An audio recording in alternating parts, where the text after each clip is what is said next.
Any members of the... Suddenly increased. Sorry? You can hear me? Oh, good. Oh. Welcome to this meeting of the Grants Advisory Committee. My name is Councillor Sue Ellington and I'm usually the Vice Chair of the Grants Committee.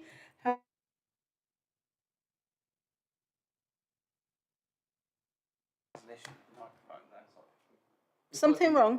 It's been intermittent. We can keep going for now, but we'll just keep an eye on it. Okay.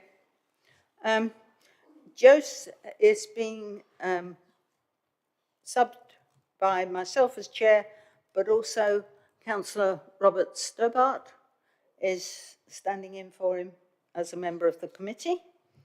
Other members? Didn't I say Richard? Oh, fine. Okay, guys. So would the other members of the committee like to introduce themselves?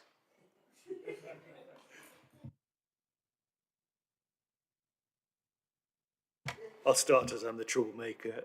Councillor Peter Sanford, one of the members for Caxton and Papworth Ward. Thank you, Chair. Sunita Hansraj, Councillor for Histon and Impington. And Richard Stobart, one of the councillors for Girton, Dry Drayton and Madingley. Hello, Bill Handley, one of the councillors for the villages of Over and Willingham. Thank you. Those in the room are reminded that the meeting is being live streamed, and anyone who's joining online remotely, please can you make sure your microphones are switched off unless you're addressing the committee. I see we have Shrabona Bhattacharya. Apologies for absence. Well, and Jose. Yeah, thank you, Chair. As you've stated, Councillor Jose Hales has given his apologies and Councillor Richard Stobart is attending in his absence. Thank you. Declarations of interest. Do any members have interest to declare in relation to any items of business on the agenda? Nope. Richard, right. Chair Richard's. Oh, sorry, Richard. I'm a member of the Parochial Church Council of St John the Evangelist in Waterbeach, and we have been applicants for South Cambs grants in the past and maybe in the future. So I just wanted to flag that yeah, let the committee know. Thank you, Councillor. As long as you don't have a personal connection to any of the applications in front of us today, then you don't need to worry about that. Thank you. Right. If any interests become apparent later in the meeting, you can raise them then. Right, let's go on to the minutes of the last meeting. Has everybody had a chance to read those, and are they a correct record? Councillor Bill Henley. Thanks, Chair. Just a very small one. Under point 2, declarations of interest, it says that I am the local member for the Wising Arts Cat Centre. That's not actually true. I declared an interest because I was aware of Wising Arts and their activities because of my role at the time as a communities cabinet lead. It's a small thing, but it ought to be recorded properly. Thank you. Anybody else? So can I declare them a true record? Right, I'll sign them later. Moving on to agenda item 5, community chest grants. We have an applicant. Can I ask Emma Dyer to tell us about it? Thank you, Chair. So we've had 3 applications this month, totalling £6,000. Straight on to page 9 from CB Mobility Support. This is an organisation being set up to replace the loss of the British Red Cross branch in Cambridge, which before it closed provided mobility aids, including rollators, walking sticks and toilet equipment across the county and into some parts of the towns in neighbouring counties as well. British Red Cross have now moved to an online system for wheelchairs only, and CB Mobility Support will be run by the 4 volunteers that ran the Cambridge branch. The new service will run from Shelford Rugby Club, and Cambridge City Council are providing a free 20 by 8 foot shipping container to store the equipment. The rugby club will also provide the volunteers with the use of an office near the proposed site for the container. They plan to rent out equipment at a small charge to users, and it's anticipated that 20 to 30 inquiries will be received per week, and they will eventually generate an income of 1,500 per month. You can see some pictures of the storage container and some of the equipment. The estimated budget is also broken down for you there, which includes rent, insurance, mobile phones, stationery, publicity, website costs, and then the storage of the equipment, obviously. So £2,000 has been requested from the community chest towards the costs needed for the concrete base and ramp for the container. All of this will be above the possible water damage level, so it's quite a lot of substantial sort of digging work, foundations laying and everything for that. I think the total project costs are around £7,000. So it's a district-wide project, this. Thank you. Thank you.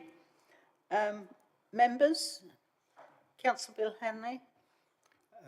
Thanks Emma for that. I just wanted to know if there is support from other districts, areas that are going to be have this as in their area, because I see is Newmarket, Bury, Royston, St Neots, Ramsey and Huntingdon, as well as South Cambs and the Cambridge and City of Cambridge. Have those councils offered any support for this project? I did bring this up with the applicant. He said, going on the numbers, the anticipated numbers, as you can imagine, the majority will be around sort of the Cambridge area. Those that are further afield, there are less requests from those people, those applicants.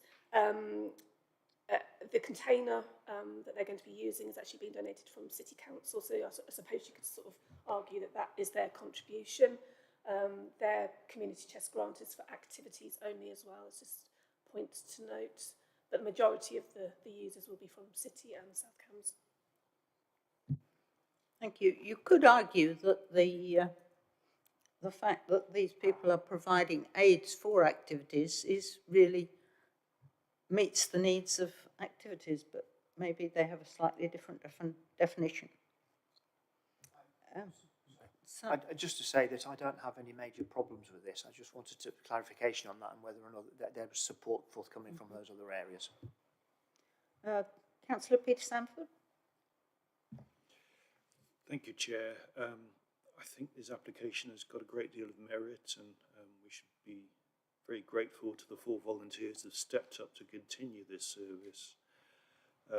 I was going to raise the same point that Councillor Handley raised, that however small the user base is in other councils outside the city and South Cambs, they should really pro rata be contributing something towards the running of the scheme, but I don't think that's a particular reason to decline this. I'd certainly support it myself. Thank you. I personally am quite concerned that I have a lot to do with all sorts of services which require disabled equipment, and I had not heard that the Red Cross had stopped providing that service, and I just wonder whether there is a general lack of knowledge in the public area that the Red Cross are not the place to go for the odd wheelchair or wheelie, whatever. Sorry, Emma. There was a news article in the Cambridge Independent, I believe, talking about mobility. The mobility support, the new group that's been set up. So I think that goes into detail that sort of talks about the British Red Cross. I don't know if any other sort of comms has gone out specifically on that, but that is something I'm aware of. So I've just spoken to Jane as well, and Jane had a conversation with the applicant, and they wanted to sort of set up their sort of community group, and then eventually start applying for grants from other districts. So that is in their plans, but just not at the moment. They wanted to concentrate on where most users are going to be. Thank you. Sorry, Bill Hanley. I support this. Just a suggestion that when it is up and running, that we might ask our excellent top comms team to draw attention to it, make it public, and help them reach the people who need to reach. Indeed. I'm thinking about Care Network that I do navigators. Sorry, Councillor Richard Stobart. Chair, thank you. So I think most of what I was thinking of has been said, but I just wanted to underline the point that Councillor Handley's just made, that we do in South Cambs have skills and capabilities in the field of communication, and I think if that kind of support could be offered, or certainly pointers supplied to this group, it would be beneficial to them.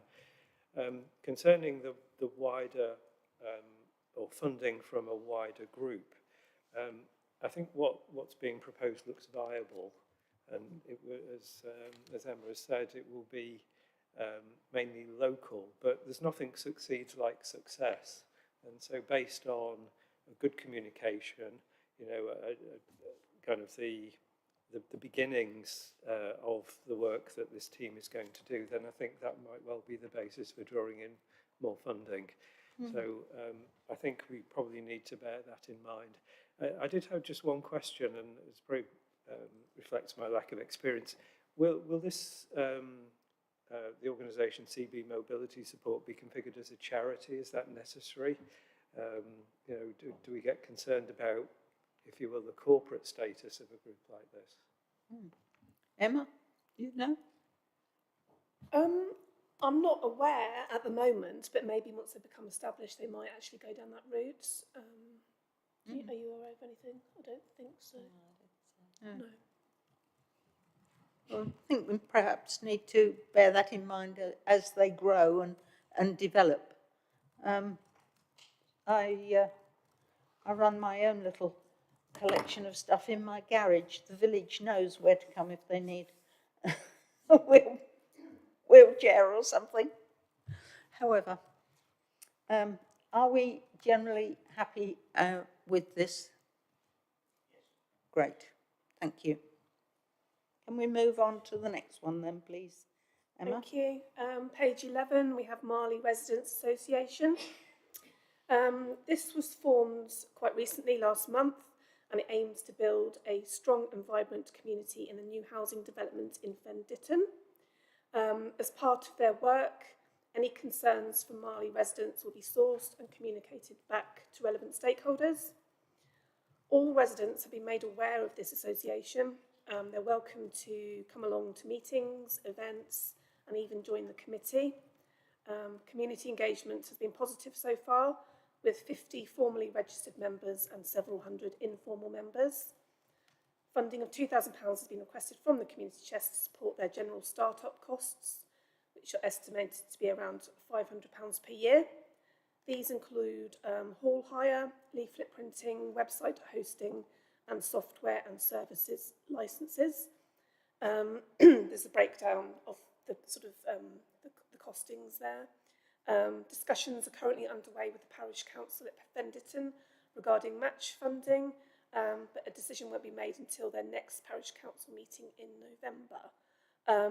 Digital communication will take place where possible. some of their green considerations, and they will also aim to minimise waste at any events.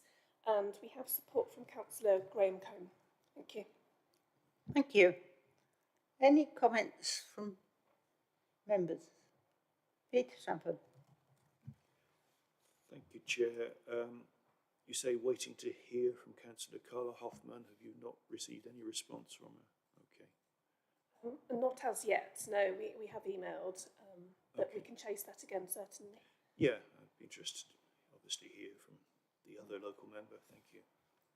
I think there is a bit of concern in my head around the fact that actually they want £2,000, but have said that the start-up costs are actually £500, and our criteria is that we only pay for start-up costs, we don't pay for ongoing running costs, which may mean that we've got a bit of a problem in agreeing to 2,000, and I think this may be difficult.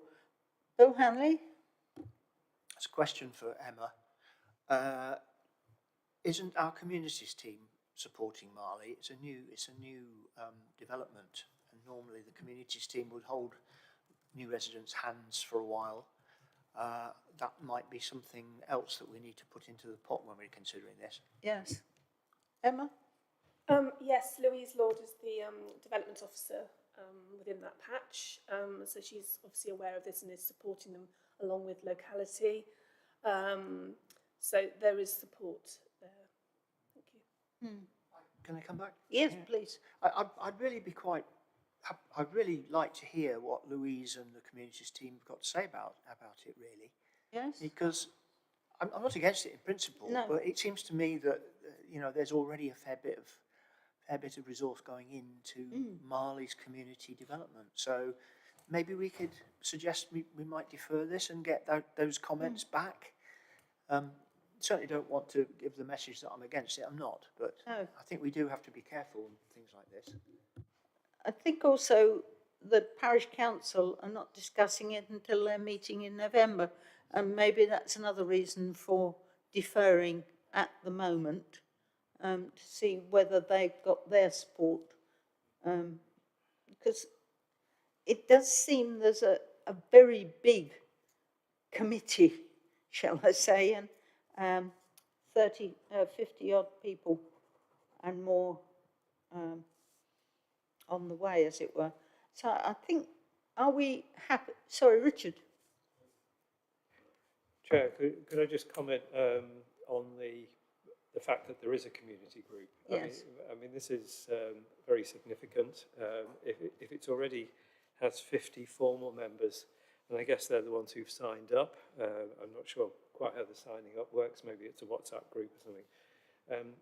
I think that aspect of this application needs to be warmly welcomed. Yes. I think, I'm not sure if this is true of Marley, but the newer developments can, I suppose, must begin to develop their own identity almost separate from the parish, but needs to be connected to the parish. And that requires committed volunteers who have the confidence, that they can go out and hire a hall or, do some of the other things which require spending of money. But I do note the reservations that have been expressed. And I also looked at the documentation status. They haven't got their safeguarding worked out yet, and nor accounts. But accounts in this situation are awkward. You need some money first to set up the accounts and so on. So I do note the reservations, but I'd warmly welcome the formation of such a residents group. I think it's so important. So I think we do warmly welcome the group on to the community support group, as it were, but maybe we would like to just defer and see how the parish council respond, and I think we do need to be quite sure we are dealing with start-up. If it's £500 for the initial start-up, and 500 a year, then we're running it for 4 years if we give them £2,000. And that may be a very simplistic way of looking at it, but I think we just need to clarify where we're going. Okay, I would agree with that, Chair. are we happy with that? Yep. Thank you. Now we come on to AM Chalice Trust Limited. Okay, thank you, Chair. This is page 13. The AM Chalice Trust Limited look after the former house and garden of the late Mary Chalice, who was a local resident of Sawston. The board has 8 trustees who meet once a month, and the 2-acre garden is free to enter and open 4 days a week to the public. Many groups and charities visit, including Sawston youth groups, schools, art groups and disability groups such as Campsite. The house is open to the public during special events and during museum opening times, but they also provide private group visits to both the house and the garden at times other than the opening times, so that can be arranged.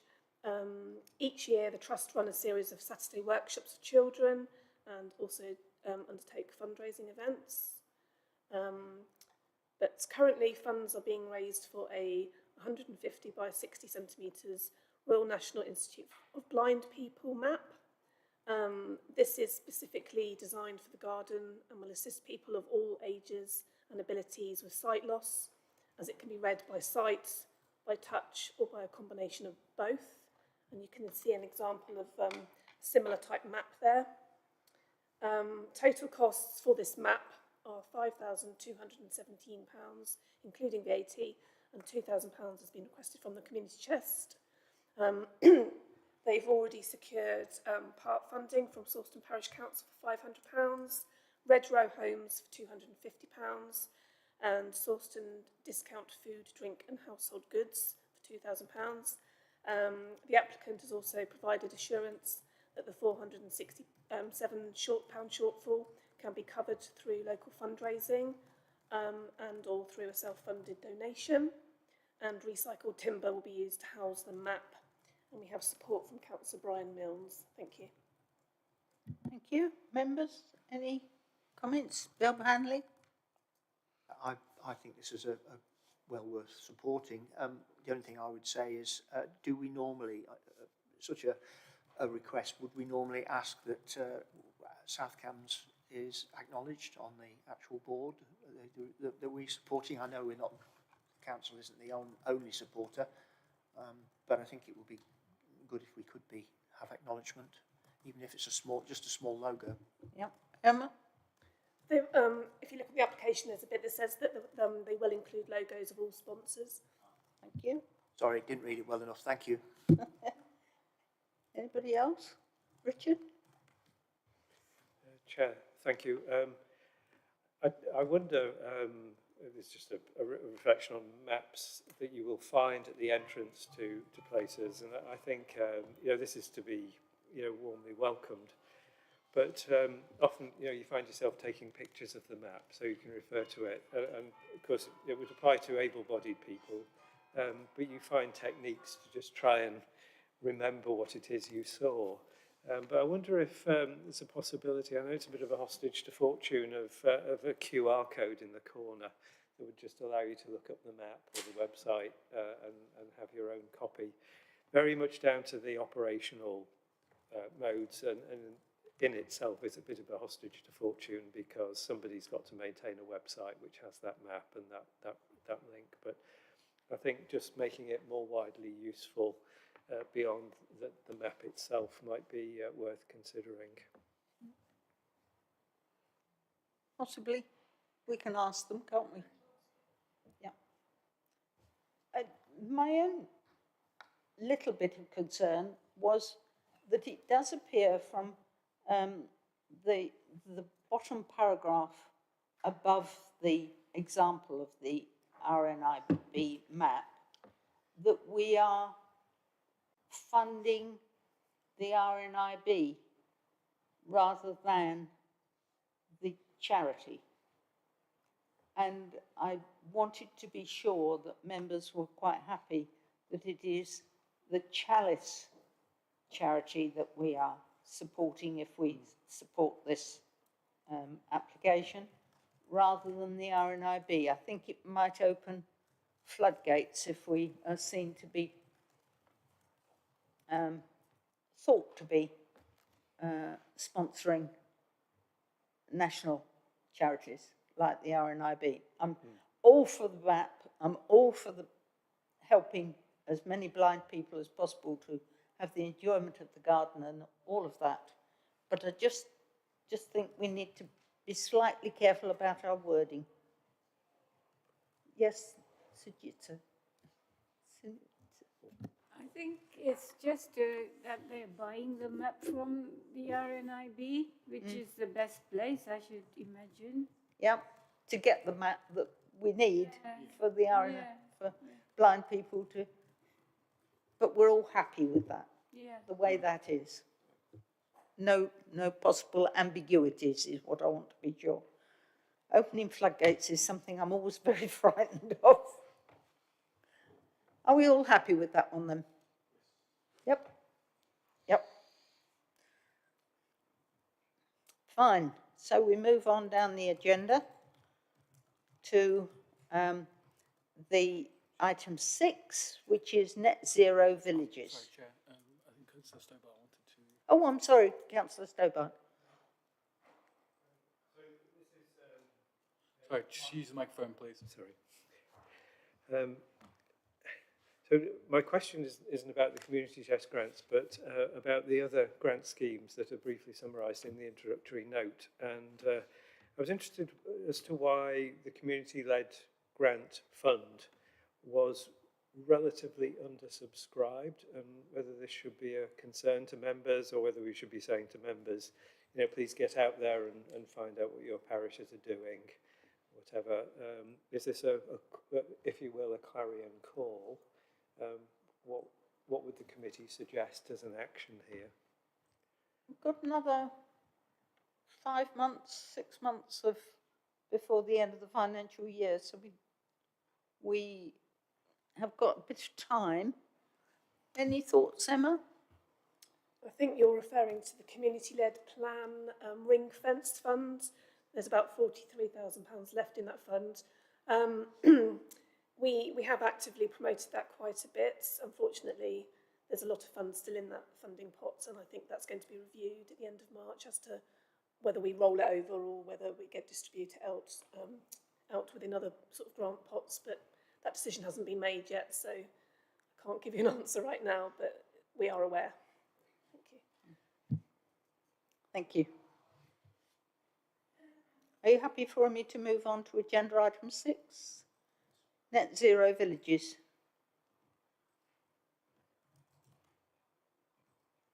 Yep, that's me. That's you.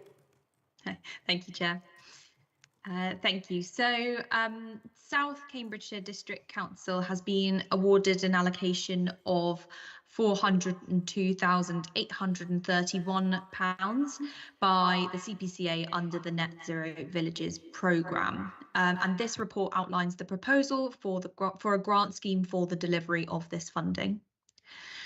So this paper sets out the operational delivery options specifically for the grant, which includes the proposed grant funding levels for the scheme and the governance arrangements. And the Grants Advisory Committee are asked to review the proposal for the delivery of the fund. So the fund is for capital projects on community assets, so those relating to buildings, land, indoor or outdoor equipment, or other capital related expenditure, which is all intended for community use.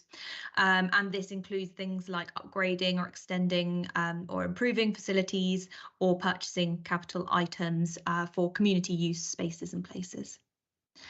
And projects will be accepted under 3 categories. These are being set by the CPCA. So these are for tackling energy use and or supporting energy efficiency or generation retrofit to community buildings, enabling access to public transport or access to local services through low carbon transport, and nature-based solutions to tackle overheating of community buildings. And the funding is designed for projects which demonstrate value for money, encourage behaviour change or wider community participation, and offer solutions that can be replicated elsewhere as well. Projects are eligible in any location, excluding those which are part of the Cambridge built up area, and potential applicants, there will be a map available for potential applicants to assess whether their projects fall sort of inside or outside of that location. This is capital funding only, so as previously mentioned, and it will launch in December 2024. And that's dependent on having the grant funding agreement in place with the CPCA. The grant scheme's designed considering lessons learned from the delivery of previous grant schemes, and those include the Zero Carbon Communities grant scheme and also the Rural England Prosperity Fund scheme. So the Net Zero Villages grant scheme provides an opportunity to offer much needed funding to support communities with their efforts to reduce carbon emissions, and it will offer larger funding amounts to communities for projects which meet the grant criteria than those which have been previously available through other grant schemes such as the Zero Carbon Communities scheme. So the Grants Advisory Committee is asked to consider the following recommendations and give authority to proceed with the proposal of the funding delivery.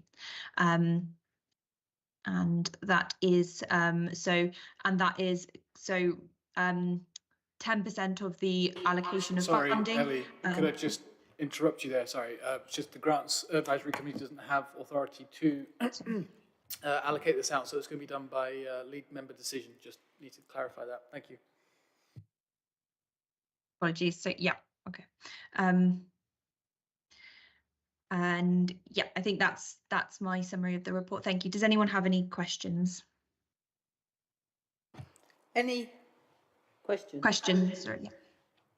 I'm still trying to work out why the areas of Milton, Histon, Impington, Orchard Park, Girton, Trumpington, Greyton, Little Chelford, Fulbourn, Cleversham and Fen Ditton are excluded.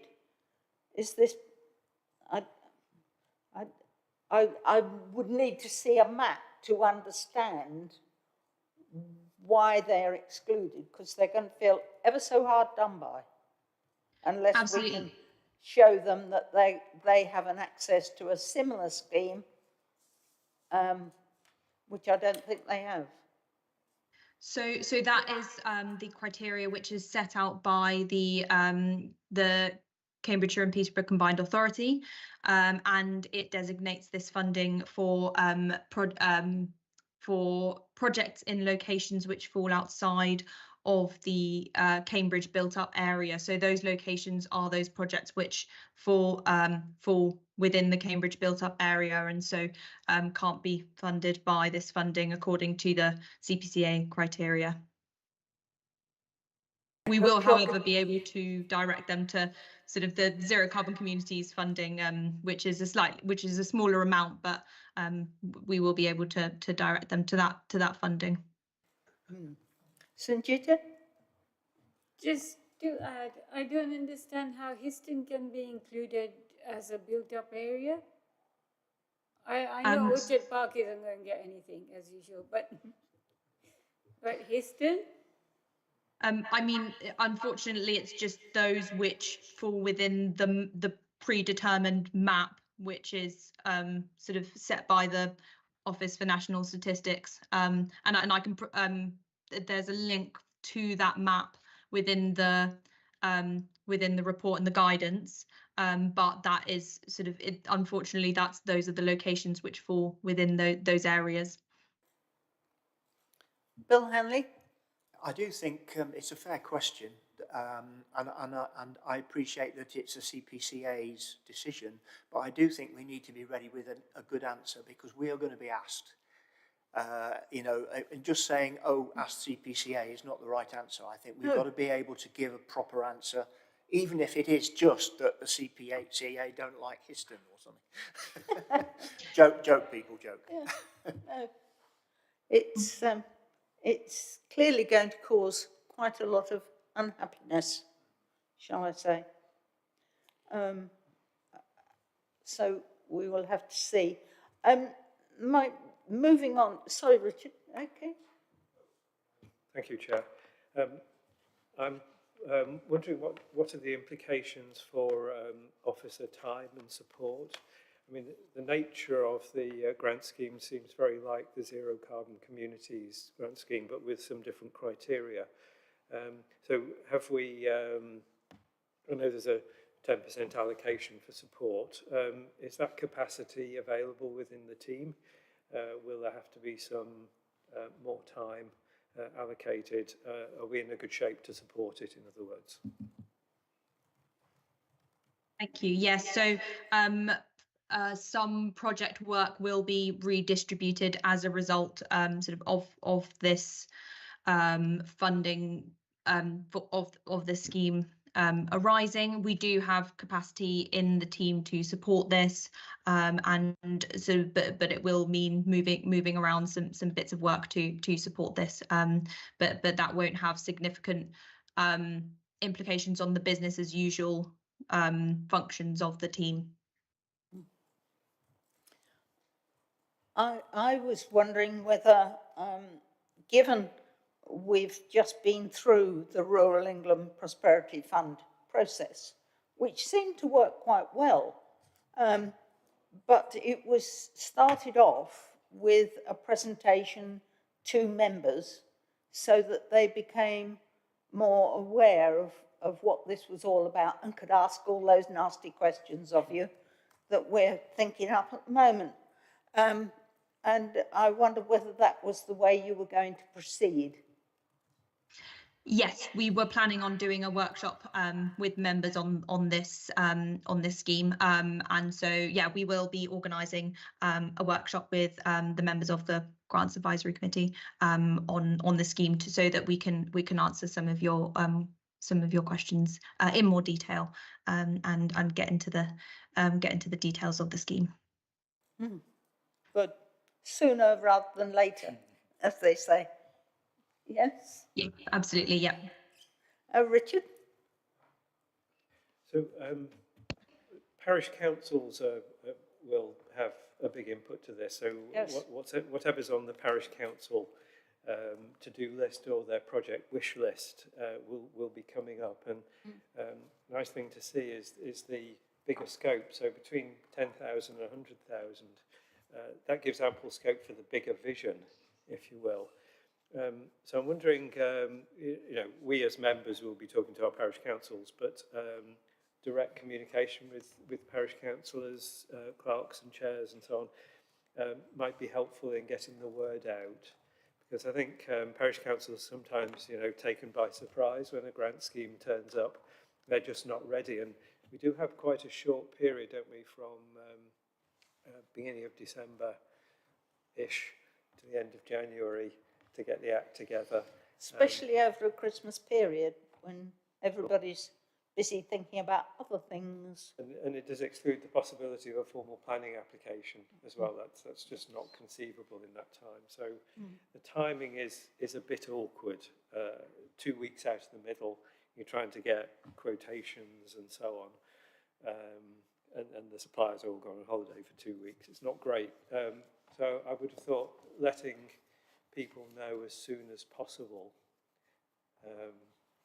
and that means letting members know, and then having that briefing for the committee as soon as possible, I would say.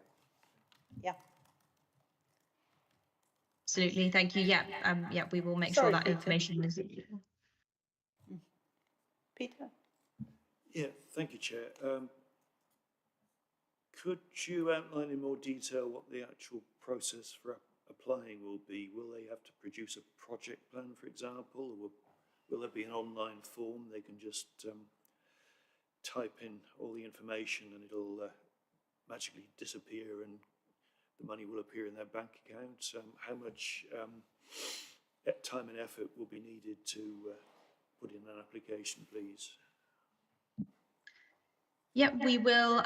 So we will be, in the first instance, we'll be holding a workshop for those interested in applying in December. So sort of to answer any initial questions that potential applicants may have about the scheme.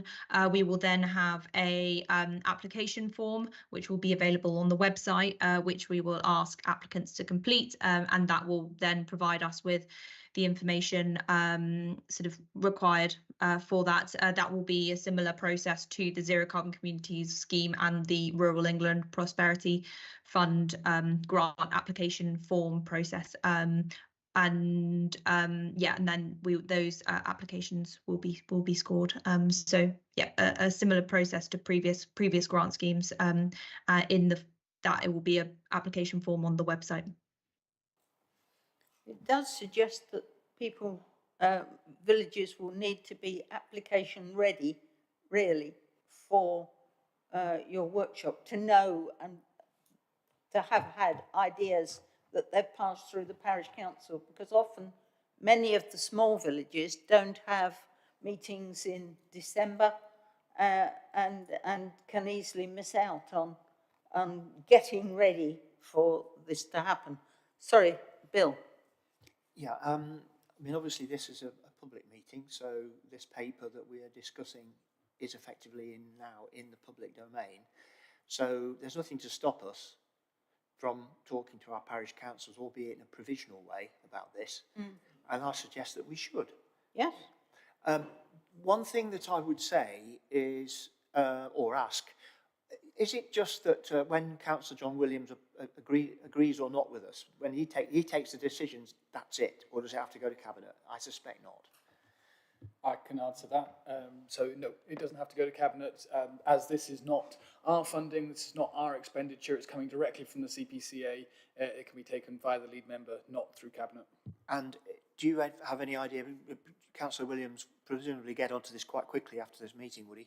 Certainly would hope so, yes. I mean, once we have his signature on the decision notice, we can get that published. There'll then be the 5-day cooling off period to allow for call-in. Once that's expired, decision can be taken and we can move. Thank you for the clarification. Thank you. Right. I think Peter was next. Yeah, thank you, Chair. Just an observation from the few projects I've been involved with, obtaining 3 competitive quotes is often the roadblock. So I hope we're going to be flexible if they can only find 1 or 2. It's particularly with the complex environmental projects, the expertise isn't out there. So we may need to be, understanding if they can't come up with at least 3 quotes. If you want a windmill, I think you might not be able to apply for this. Richard. Yeah, Chair, thank you. So following on from Councillor Handley's point, I think to be fair, we need to be fair to all the members here and just let them know by some means. And I think Aaron set out a kind of the short timetable. I wonder if this could go in the Chief Executive's next member update, for example. Is that a way of getting this information out equally to all members? Because we'd like all members to be engaged. That would be the fair approach, I think. Only those who can apply. Yes. Sorry, Chair. Because this is approving criteria, it does appear that it will have to go through Cabinet rather than lead member decision notice. Yeah, apologies. Sorry, we're re-clarifying. We'll have to go through Cabinet. Fine. Okay. Are we ready to agree the recommendations? Agreed? Are we all happy? We are agreed. Thank you very much. Thank you. I'm sorry, I can't read your name from this distance. Ellie. Hey? Ellie. Ellie. Thank you, Ellie. Thank you, Chair. Right. So we come to the end of the meeting, and at this point, I think we need to say thank you very much to our colleague